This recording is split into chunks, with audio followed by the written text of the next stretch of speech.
Hello and welcome to Millennial Moms Unfiltered. Today we're going to actually be talking about healthy relationships. We were supposed to last week and then time just got away from us. So without further ado, let's get to it.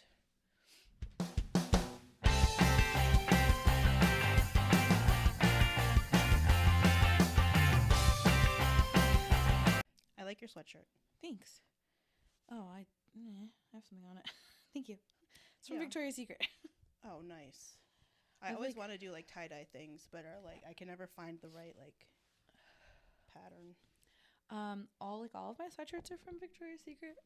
Most of my tie-dye ones, and I've recently started painting in all of my sweatshirts. So now all of them have paint on them, and I should probably just paint the same one over and over again instead of ruining all my hoodies. But Yeah, just have it in one spot. And I met with another muralist recently, and she had on the painter's jumpsuit. It was so cute. I was like, did you feel like you wanted to I get want one?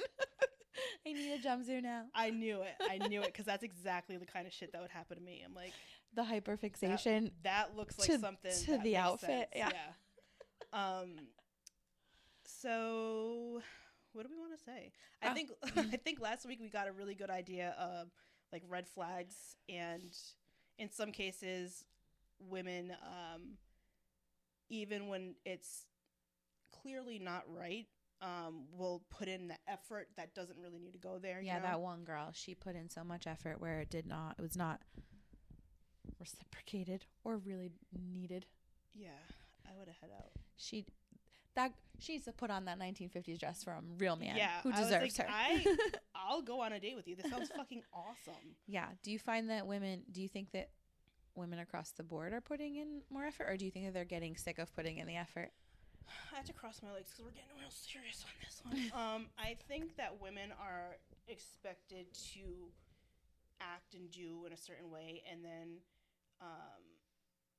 am I in your way? No. I feel like my shoes are ridiculous, but okay. Short legs. I think we're expected to act and do certain things when it comes to dating and relationships. And I think we're moving away from that, and it's becoming more normalized to preserve yourself versus a man's ego, whatever. Mm-hmm.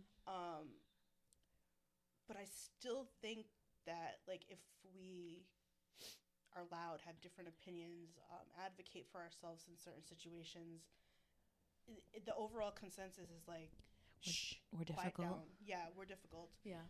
And I think it's just easy to have that thought because it's easy to keep control of the narrative and situations if everyone the just patriarchy. kind of follows certain things. And I that's not to say that I think it's wrong for women that take pride in running the household and Being more traditional. right. And I mean, I am in some ways too, but my husband's also not well, I can't touch the oven, I'm not gonna vacuum the house, you know what I mean? Right. It's 50-50 in that way that yeah, he goes to work and is the sole breadwinner of the family right now, and I take care of the kids and do most of the cooking and stuff, but he also will do laundry, and I don't always have to ask him to do stuff or I'll be like to him, do you need me to take care of this, or can you take this for me? And we go back and forth, and we'll do different things. It's not Exactly. where back in the day it would be women would never be able to do anything other than go grocery shopping in the laundry. I found out recently, and I don't know why I didn't know this piece of very important history, but women were not allowed to get their own bank accounts till the 70s. Yep. That's why women married men for so long. Right. And you hear the people say oh, well, my grandmother and that generation, they didn't leave, there was less divorce, blah blah blah, because she couldn't. There was no money, there was nowhere for her to go. She couldn't get a job, she couldn't make the same amount of money, they couldn't find anywhere to stay. She would be shunned, people would look at her different. It was easier to stay in a traumatic situation than to go out and how are you gonna have money? I think I saw a TikTok that was talking about the marriage declining so significantly these days because women are just, they don't find the value in a partner anymore. met in a male partner. Sorry, guys. I think because we can do all these things that right. we weren't able to do once, and men are still kind of holding on to that, you know, more traditional narrative and looking for a woman who will fit the mold or the expectation that they've created in their head, but that like no longer exists anymore. I'm not saying all men, but like a right. good chunk of men. And here's the thing with that, like we're about women working. We support women. I love women. Blah blah blah. But then the second like you get married and dinner's not made, and you know the house isn't perfect, that's an issue. Right. But also if you're not going to work, you're not doing enough, and it's like she is expected to fully go to work and do well there, and then come home and 100% run the household. And then what? You come home and relax for what? How? When does she relax? Right. Those expectations are so warped to me for like we're a modern couple. She goes to work. And it's like, no, you're actually living in like the 80s. Yeah. I think if you're not, as a man, bringing anything to the table at home, then this is my house. And lower your fucking voice when you talk to me. You know what I mean? Yes. Like, I don't, those kind of dynamics make me uncomfortable. Me too. I'm kind of in the same, obviously we've talked about it, I'm in the same situation, even though I contribute a little bit financially with the business. Pat is the sole financial provider, but he cooks dinner every night. I don't cook. Yeah. I hate cooking. He's a better cook. He's good at it. And he also does the dishes every night because he's a tornado in the kitchen. And I've told him if he's not going to clean up while he cooks, then I'm not cleaning up after him.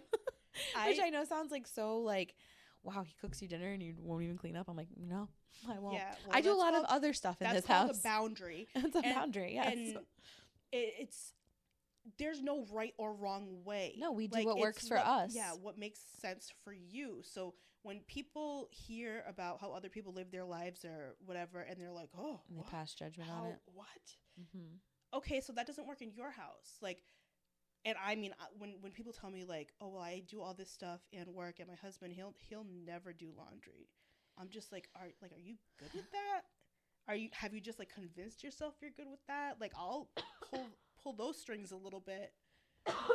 Well, yeah, I feel because like where's your support? Why are you making sure he has everything he needs, but who's making sure you have everything you need? Right. You're a person. You're not a robot. Right. And I feel grateful that I'm with somebody that gets it. And I mean, it's not like he always was, I don't want to say not open to it, but I think that he was single. He didn't have kids before we got together. I came into the situation with Eden, so like he jumped right into having a partner live together, and then like having a kid, and then having his own kids, and it happened really fast. So I think he didn't know what to expect, and then it's like, okay, well, this is how we already have our schedule doing this kind of stuff, and it was like you're thrown into that, and you're trying to find your rhythm, and you're just like, well, what the fuck, like. So we had a little bit of like learning curves in that way, like his expectations versus what was actually like real life. Right. But within like the first year, he really like caught on to like, that's not realistic for everything to be perfect all at the same time, and everything to stay clean. And right. You have to find your flow. You have to find what works. So it's definitely not like when you guys get together that everyone's on the same page all the time. I don't think that's realistic. It's about being with someone that you can collaborate with, and someone that will. You can communicate. So effective communication is probably like, I would say, number one most important like backbone of a relationship. Because if you can't effectively communicate with your partner, then nothing is ever going to get accomplished.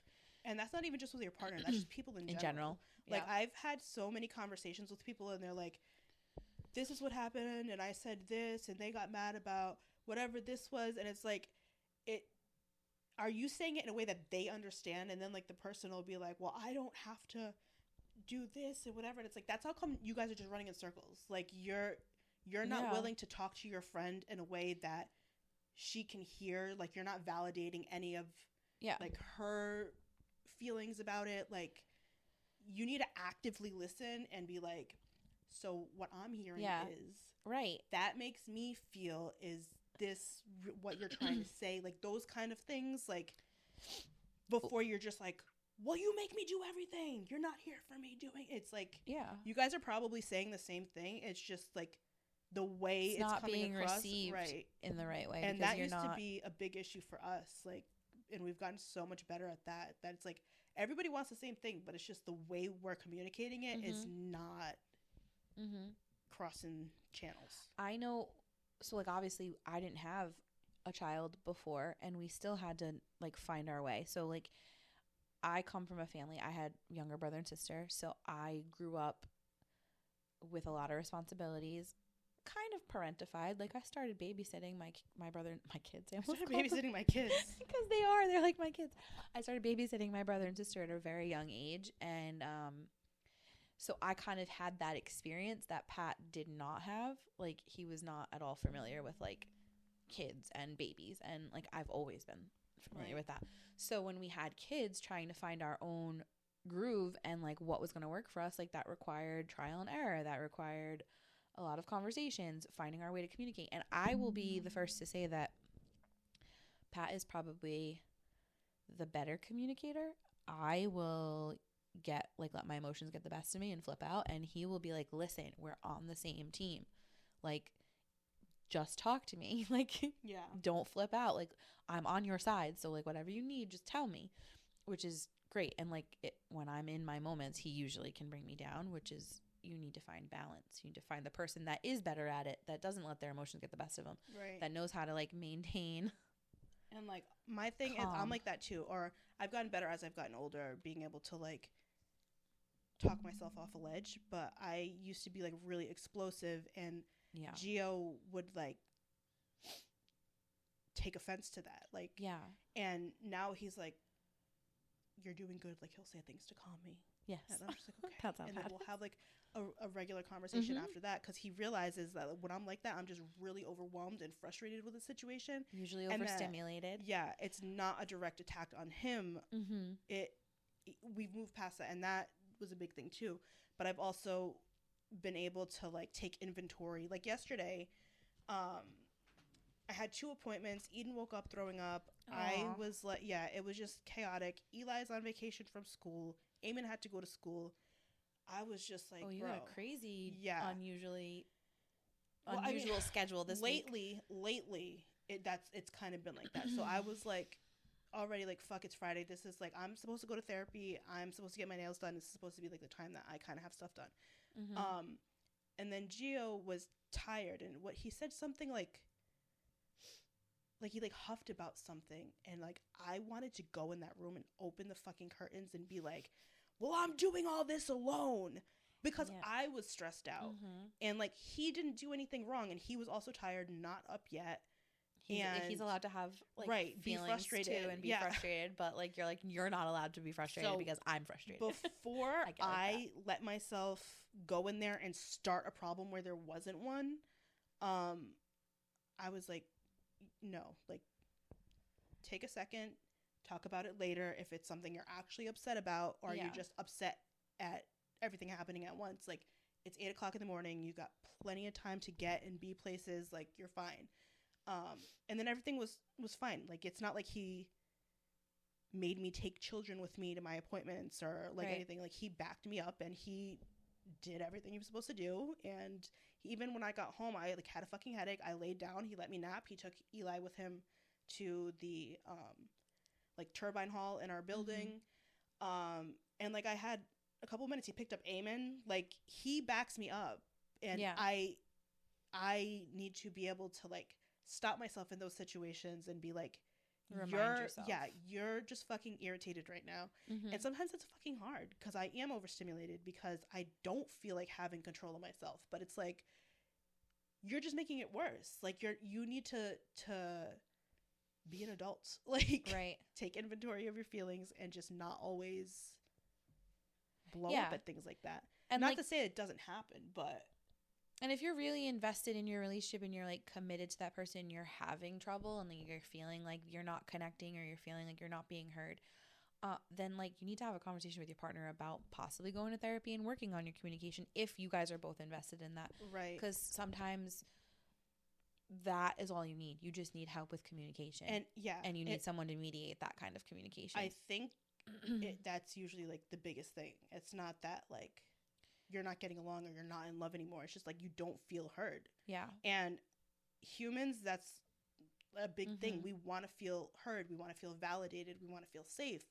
And when you're with somebody that doesn't speak the same language, like you got to learn how to do that if you're not figuring it out on your own. And I think that, well, I'll give you a perfect example. Like Pat and I are usually pretty good with communication, but I would say that I'm the one who lacks it more than he does.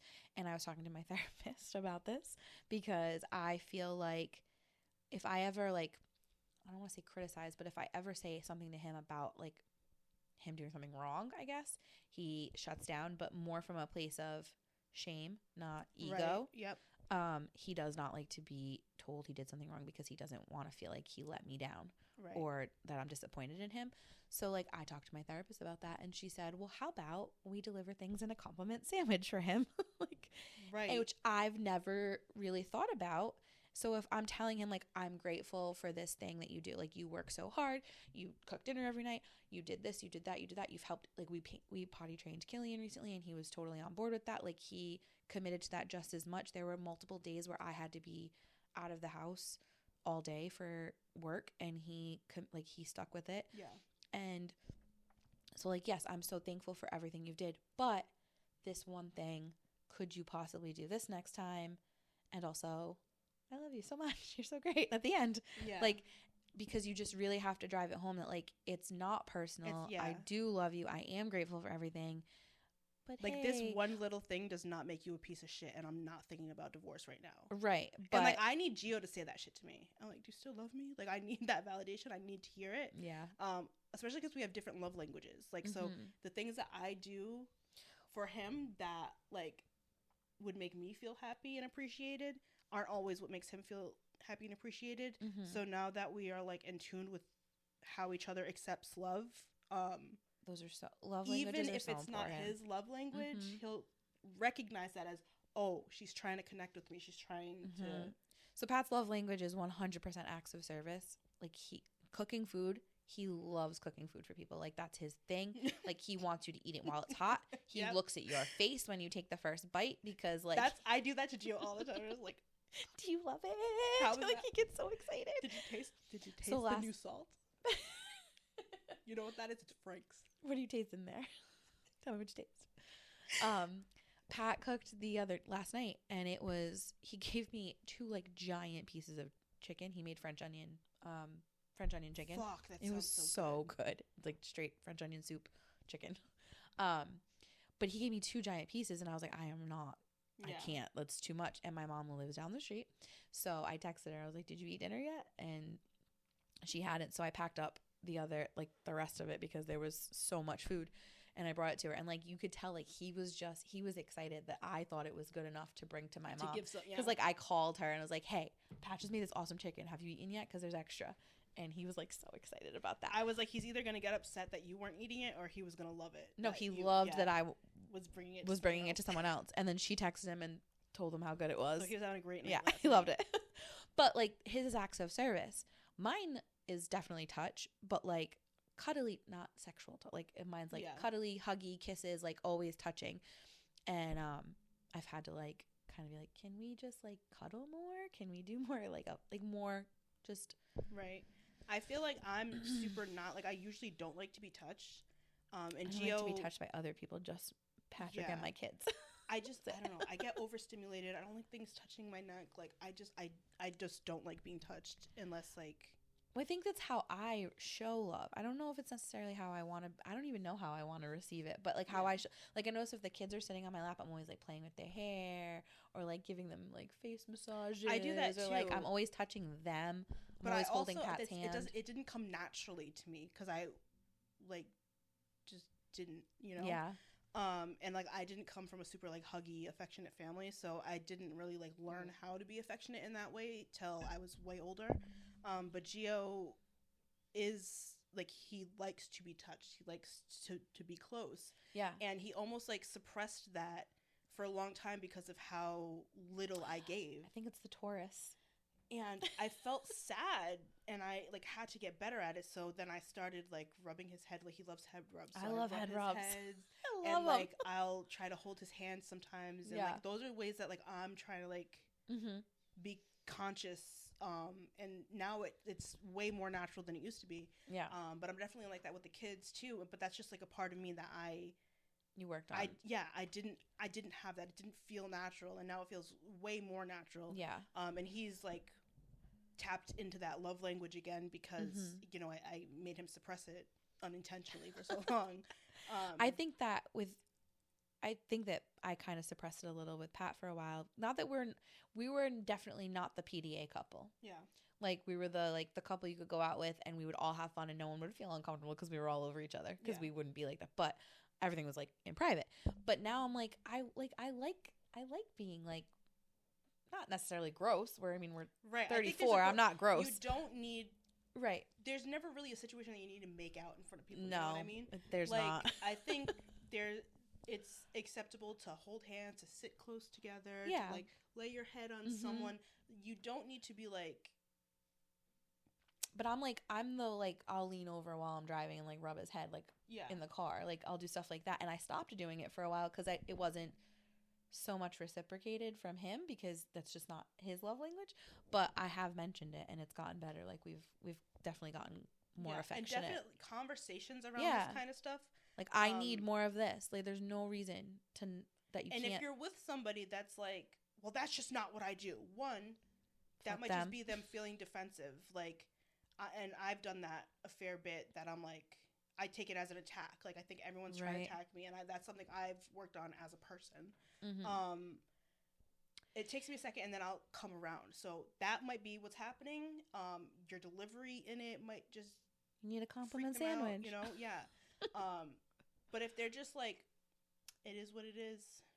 Yeah. So I think you probably don't need to be there. If you are dating or starting a relationship or in a relationship and you're expecting that the person that you're with is just going to be 100% your perfect match, and if it's not that, then they're not good enough for you, or it's not going to work because they're not 100% everything that you want, then you're doing it wrong. Like when you go into a relationship, you need to be willing to grow and change and work on things of your own just as much as you're expecting them to.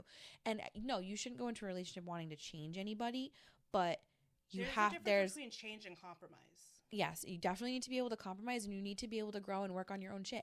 Everyone has their own shit, whether they're like, no one is perfect. And if you're not willing to hear that like something that you did maybe hurt someone or is hurting someone, or vice versa, that your partner's not willing to hear that from you, then it's a problem. Because if you're in this space where you want to be a team and no one's willing to work on their part of it, then it's never going to be a good team. Right. Like, you don't start a company and it be a Fortune 500 company overnight. You know what I mean? Right. So why would you expect that you go into a relationship or a marriage and continue to have it grow if everyone's just like, it is what it is. The numbers suck, but fuck it. Yeah, because everyone, even if like, you want the same even if you want the same things and you connect and everyone's raised differently. Everyone has a way they do things, and like, especially when you move in with someone and you learn that they're nothing like you when you live in the house together, and like, it takes a lot of adjusting and compromise and communication. Yeah, and it's like, okay, so have you ever said something like, oh, when I have kids, that's never going to happen. I'm 100%. And then you have kids and you're like, oh, this actually is a lot different than I was fucking a dummy. Thought. It's like the same thing. Like in my relationship, it's going to be, we're going to do this. But you have to explore everything. Like one of the biggest things in life is always be curious and always want to learn. Be inquisitive. Try to find ways. Don't be stagnant. Don't sit there and be shut off and not want to move. And you have to your head has to keep on a swivel, right? And that's how you're going to make most things in life work. Yeah. And not be miserable about it. And you can't be so rigid. I mean, like we talked about, like you can have your like these are Your my bottom lines, yeah. these are my definite, like, I must-haves, I guess, or non-negotiables. But like stupid shit, like when I first met Pat, I said I had a type, which is so stupid. I was like, I like guys with big burly beards, and I like guys that are over 6 feet, and I like guys that are covered in tattoos, which was like a description of my ex, and I wanted to be as far away from that as I wanted to be. And Pat was the opposite. He had long hair. He was taller than me. I'm only 5'2", so he was taller than me. That was an easy one. Check off the list. But he had like long hair. He was kind of like a skinnier guy at the time. He's like filled out a little bit more, and like now. one tattoo. And I was like, that's not really my type though. And I was like, this is before I met him. Once I met him, I was like, okay, I like him. But you can't like be so stuck on something stupid like physical appearance. Like I said last week, that producer on that show, she's like, well, he's not this. He doesn't do this. Won't even go on a date, or like. If you're thinking about that the whole time, you're taking opportunity away from yourself. Mm-hmm. You know, like when I was younger, I never pictured my wedding. I never thought what it was going to be like to be married, or like I never had those dreams where people are like, I planned out my whole wedding and I can't wait to wake up and the pancakes and all that shit. I was like, I never had that. Like I thought I was just going to be single for the rest of my life, whatever. And I didn't start having those like thoughts and picturing what my life would look like at 31 until I met Gio. You know what I mean? I was like the opposite of picturing like what my ideal person was, or any of that. I like really didn't I dated have any of those. So I dated my high school boyfriend. We started dating when I was 16. We dated till we were 21. We broke up for a little while. We got back together. We got engaged for only a few months. But like my whole like young adult life kind of and late teens, I pictured it with him, like your high school sweetheart. And like that, like this idea that you need to be with the person that you were with in high school, let it go. Like the likelihood of you finding the love of your life in high school is so slim. And like it's okay to fall in love in high school. It's okay to like date in high school. And if you end up together, you end up together. But if you two hold each other back and are not willing to grow, which is 100% what we did, we held each other back so much. Right. And it's not going to be healthy. You're going to resent each other so much. Yeah. I think that comes back to you wanting to have like a house to call home, and the moving around, like that made you feel like stability. So that you really just like held on to that. Yeah. I wanted to like know what my life looked like. I wanted that. And you know, that makes a lot of sense probably in a lot of ways. Like if it's either like that's what your parents had and that's what you expect, like that's the expectation, like to be married before 30 and your high school sweetheart and all that, or like you're doing it for like stability reasons, but like you're casting such a short line. You know what I mean? Like you're really not letting yourself experience a lot of things. And it's like the same kind of when people are like, oh, high school were my golden years. Like when people think that you peaked in high school. People who still talk about high school like they miss it make me want to throw up. I mean, it's different to reminisce and like, oh, that was a good time. But people that like glorify that and like that was their like highest point, it's like we're not the same. Like I don't hang out with people that are like that. Where are your goals and aspirations? Right. It's very, very narrow and so narrow and boring, and the same stories over and over again. Yeah, I can't. It's like I wasn't there, and I feel like I was there because I've heard it so many times. I actually don't want to be there though. I don't like even visiting East Providence because I don't like running into people that I went to high school with. Yes, I mean I don't like going to Cumberland at all. High school, I don't like even like Pawtucket, places around. I'm just like no. Like I'm trying to move more south. Yeah, like I don't know. I think that high school relationships need to be taken with a grain of salt. Like you just can't have so many expectations and put that kind of pressure on yourself, because you yourself, like I think that I was just as toxic, like looking back at things. Like I 100% kept him from doing things that he wanted to do, and like that was my bad. Yeah. And some of that is normal. Think about like how much your brain is formed, and like your frontal lobe and all those like parts emotionally that aren't mature yet. Like you're gonna be more selfish when you're in high school because that's where you are developmentally. It's just you're either going to grow together or you're going to grow apart. And I think it's rare that people in high school end up on the same and there's always like some that. level of control. Like there's always like you try to control each other, especially after high school, because you're used to the way things were when you were so young, and you're scared to grow, and you're scared to do new things and experience new things because you think you're going to lose each other. And you know what? You just have to accept that if that's what happens, that's what happens. That's like the path you were meant to take. And I think even like when you're in any kind of long-term relationship or marriage, like if you're not growing yourself, you're not going to grow in your relationship. So it might feel weird to have someone start a new job or have a new interest or something like that, and you're just like, well, that seems so out of left field. I don't know, what am I gonna, just like the panic around it.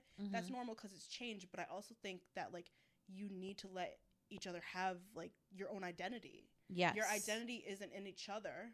You guys don't complete one person. You're whole, and together you grow. You know what I mean? Like, and you should complement each other.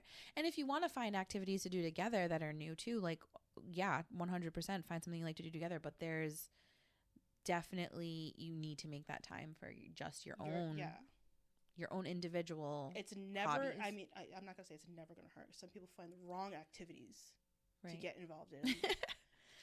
But you need to let people grow individually. And also you need to be in a place where you're like, you can accept love, because I feel like a lot of people think that finding a partner will solve all their problems, but they don't love themselves. And I think, I mean, just my background and your background too, like you really have to work on the self-love before you can have an effective, healthy relationship, because you're going to project so 100%. Much. And like past experiences, at the beginning of our relationship, we were both not our highest selves. And I mean, not like we're all fantastic, I mean, the best selves right now, but the work towards it and like healing certain things. Like I'm going really hard in trying to, unpack my childhood and things that I held on to, and understand why I feel certain things in certain situations where like historically I would project and take things out on him, and understanding why he says or does or communicates things certain ways. I think we've gone pretty deep into doing that, and that's helped us and cut down on arguments instead of, again, like I said, just flying off the rails, instead of trying to understand and both being on that page where we're like, we get it, sometimes the shit's gonna happen, but like trying to understand where it's all coming from. We've gotten really far, like in changed in comparison to 8 years ago, where it had potential to get toxic. Like I could have ruined this relationship if we weren't like, you know what, we need to like heal ourselves and like work through shit so we can grow. Pat and I were kind of so we've been together, it'll be 12 years this year, and we've been married for 2017 6 years in 2023, so it'll be 7 this year. Oh my god. I know, and you say it out loud, you're like, what the hell? Holy shit. So the first year that we were together, I mean, it was only 6 months, so we started dating in September. That February was Valentine's Day, and I broke up with him on Valentine's Day, so it had only been 6 months. I was just like, I can't do this anymore. The previous year, the year that he and I met, I was engaged. I was unengaged. Both my grandparents died. And then that February, I was like, the day I broke up with him, I was at hospice for my great grandmother, and my parents had just separated. And I was like, everyone's dying. No one's staying together. I don't think that love is real. And I don't think I want to be with you anymore. Because like, this isn't just like self-sabotage. I don't think that I'm ready for this, because I had only started dating Patrick less than a month after I ended my engagement. It was fast. Yeah, it was very fast. So he basically was like, no, thank you. I'm not going to let you ruin a good thing. He was like, just because you're not ready, I don't want, he basically something like, I don't want to let shitty timing like affect something really good. So if you need space or you need whatever you need, I'll give you whatever you need. He's like, but I don't want to end this. And I was like, oh, okay. Like I had never had someone be like, no, I think that like this is a really like we're worth it. So let's Right. And it'd only been 6 months, and a month and a half after that, he moved in and like. Right, and me and Gio from the beginning of our relationship was like the beginning of 2016, and by that August we'd already moved in together. By September I was pregnant. Yeah. So like. Yeah, it moved fast. It happened fast, but like when you know, and even if you're not in like the ultimate form of the relationship, like your best communicative skills and all that, it's wanting to get there. You both have like the thought that you can get there. It's like feeling at home, like you. Feeling at home, feeling that's safe. The best way. Yeah, I just felt comfy. Like I felt like I'd never been somewhere that I didn't want to leave. Right. Like I just felt that's secure. A really great. Yeah, like I never have like doubted if Pat loves me. I've always trusted him, and I've never felt like out of place or uncomfortable. Like I always just felt like it fit like pretty right off the bat. Yeah. Like it just felt. And that doesn't mean that you're not fighting and that you don't have different thoughts or you're not disagreeing at certain times. It doesn't mean everything's perfect, but there's something there that you know that it's like an unspoken like connection. And working constantly and keeping in mind that you're on the same team, I think is what really you can't forget the same team thing, because it oftentimes, for at least for me, I always like take out my anger. It like becomes like built up resentment because like he's out of the house, and I feel think like that he might can't be a Taurus relate thing too, because Gio will like not bring something up if it's a problem, and then all of a sudden it'll be something like small, and that's where it comes out. But I'm like, I know him well enough now that I'm like, okay, what are you really upset about? Like I'll give him like an hour or so and be like, listen, you just freaked out about this and that, like the math ain't math in here. So, and then we can work past that. But that also took a lot of control of myself, because I want to be like, are you trying to fucking leave me? Like super emotional, over the top. And I've had to like be like, you know, he needs a second. This shit doesn't make sense. Like we'll talk about it in a minute. I forgot what my point was. Fuck, that was a good story too. I think just the like thing, learning, not talking about it. I will like let things go, let it go, and then like the one thing, and I'm like, you know what? Yeah, you can't fucking deal with this anymore. You need to talk about it. And I tell him all the time, like, we'll talk about it. Like, hey, are you all right? Something bothering you? I feel like I can feel like the ramp up of it, and I'm just like, fuck, when is it gonna be? And it happened last week. What's and gonna put him over the edge? There it is. And sometimes I'll say something that I know is gonna piss him off, and then we'll like not talk for a couple days, like just in passing. Yeah, but it's been so busy right now. It's days, because we're literally doing so many different other things. But then at a time, I'm like, all right, I'm gonna go to bed. And then we whatever. But then like yesterday we talked about it, and he's like, we just. And there's no real problem. We just weren't. But like talking the about security of like being in a relationship that you know is legit, and you know you can trust that person, and you know that even though you're having a tough time, they're not going anywhere. Like I feel like in past relationships, if we would have that fight, I'd be like, oh my god, is this gonna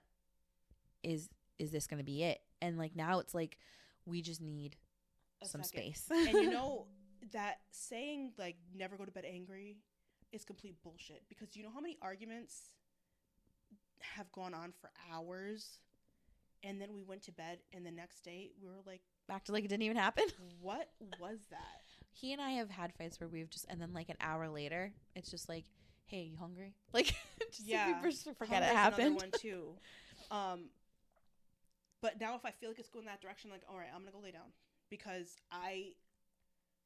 it's pointless. And then sometimes you end up saying things in that that time that like you were holding on to, and now it's like, that. Yeah, you're just like, where the fuck did that come from?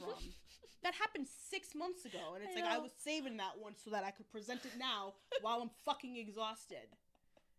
Yep.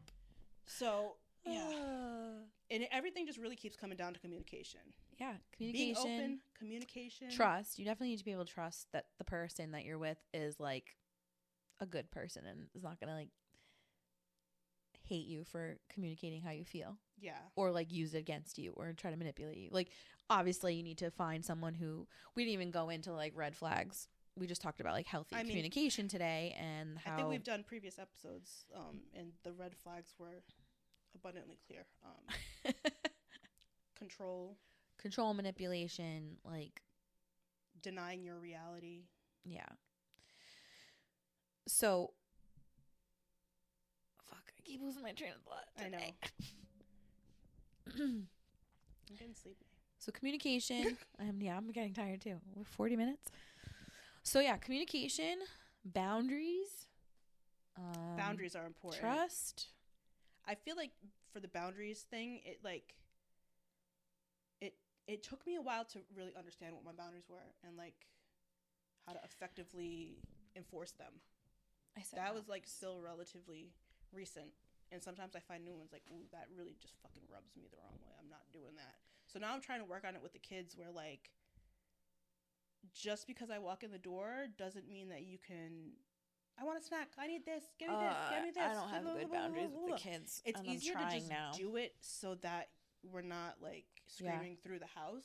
But like, there's certain things you can do, and I get you don't want to get up right now, but I'm also taking care of this right now. So if I'm cooking dinner and I need to be doing this right now, and you're asking me for a snack or to fill up your water, that can wait a minute. Yeah. This is to take care of the whole family. So like, I'll get back to you, and you don't have to ask me 4 more times. I'll make it back to you.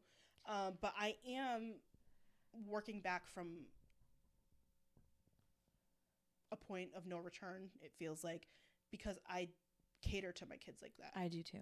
And I feel like I give in a lot. And recently with painting a lot more, Maeve's always wanting to paint with me, but like paint my picture too. And I'm like, you can paint next to me. You can draw, you can paint, you can do something of your own, but you cannot paint what I'm painting because this is mine. But I want to help you. And like, it becomes a big fight. And I feel so guilty for saying no. But I'm like, no, this is a boundary. This is my project. Why do I have to share it with a 5-year-old? Like, this is my thing. And then that forces me to only do my stuff after they go to bed because I don't want to. I know. And it's so annoying. I'm like, why can't I just do my own thing? What was it? It was for Valentine's Day. I got the kids like paint sets and stuff like that. So I was like, oh, I want to do watercolors because sometimes it's fun to fuck around on paper and whatever. Well, they're home. All right. The last story. So I started doing like a sun, and I was doing it before Eli came over, and then he started freaking out because his son didn't look like mine. And I was like, this was supposed to be fun for me for a second, and he just like had a complete meltdown. So yesterday I was like, do you want to paint something? Or no, Thursday I was like, do you want to paint something? And he's like, you remember what happened last time? And I was like, I do remember what happened last time, but I'm like, it doesn't have to be like that. So he was like, okay, fine, let's go. So I was like, it's okay that yours looks different, but like, you know, so we worked through that. But I'm trying to just help them work through this shit so that they don't get to my age and have to like figure out why they feel this way in relationship with their partner. And it's like, I'm not helping them by like, we'll have to talk about boundaries with kids too next week. That could be a whole episode. All right, well, thanks for tuning in. Leave your reviews to be entered to win a cute ass tumbler. Cute ass tumbler. Follow us on our socials, and we will see you guys next week. Bye.